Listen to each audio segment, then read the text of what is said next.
ప్రియమైన దేవుని పిల్లలారా, ప్రభు అయిన యేసుక్రీస్తు నామంలో మీకు నా వందనములు. ఈరోజు మన ప్రభు అయిన యేసయ్య మనలను ఒక గొప్ప పిలుపు వైపు తీసుకెళ్తున్నాడు. మన జీవితాన్ని, మన సంపద అన్నిటిని పక్కన పెట్టి యేసయ్యను వెంబడించమన్న పిలుపు ఇది. ఈరోజు దేవుని వాగ్దానము లూకాసు వార్త 5వ అధ్యాయము 11వ వచనం. లూకాసు వార్త 5వ అధ్యాయం 11వ వచనం వాక్యం ఇలా ఉంది: వారు దోణులను దరికి చేర్చి సమస్తమును విడిచిపెట్టి ఆయనను వెంబడించిరి అని. యేసయ్య గలిలయ సముద్రం వద్ద పేతురును, యోహానును అలాగే యాకోబు వంటి మత్స్యకారులను కలిశాడు.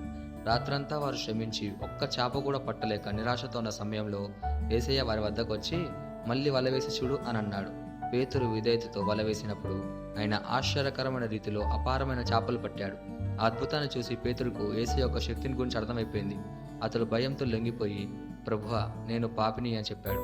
కానీ యేసయ్య అతనికి, భయపడొద్దు, ఇకపై నుండి నీవు మనుషులను పట్టు జాలరివి అని చెప్పాడు.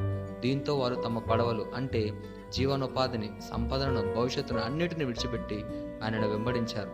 పేతురు ఒక సాధారణమైన మత్స్యకారు నుండి యేసయ్యకు మొట్టమొదటి శిష్యుడయ్యాడు. అలాగే మెరుపులాగా బలంగా మాట్లాడి వేల మందికి క్రీస్తు యొక్క త్రోవను చూపాడు. చివరికి క్రీస్తు కొరకు తన జీవితాన్ని కూడా అర్పించాడు. అంతటి మార్పు ఆయన తీసుకున్న ఒక్క నిర్ణయం వల్ల జరిగింది. అదేంటంటే విడిచిపెట్టి వెంబడించుట అని. ఈరోజు మనకు అదే పిలుపు ఉంది. దేవుని పిలుపును వినాలి, స్పందించాలి, పూర్తిగా అనుసరించాలి. ఈ వాగ్దానాన్ని మన జీవితంకి ఎలా తీసుకోవాలంటే, మొదటిగా మన స్వలాభాలను, భద్రతలను పక్కన పెట్టి యేసయ్యని మొదటి స్థానంలో పెట్టాలి. రెండోదిగా ఆయన పిలుపు వినగలిగి, వినికిడి కలిగిన మనసు కలిగి జీవించాలి. మూడోదిగా త్యాగానికి సిద్ధంగా ఉండి మన రోజువారీ జీవనంలో ఆయనను వెంబడించాలని నడుచుకోవాలి.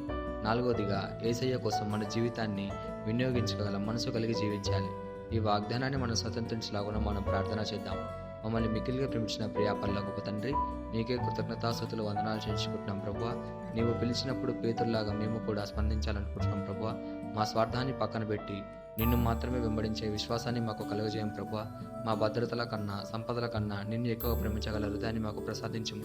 మా జీవితం నీ రాజ్యానికి ఉపయోగకరంగా మారేటట్లు మమ్మల్ని మార్చమని ప్రార్థిస్తూ యేసుక్రీస్తు నామములో అడుగుచున్నాము తండ్రి, ఆమేన్.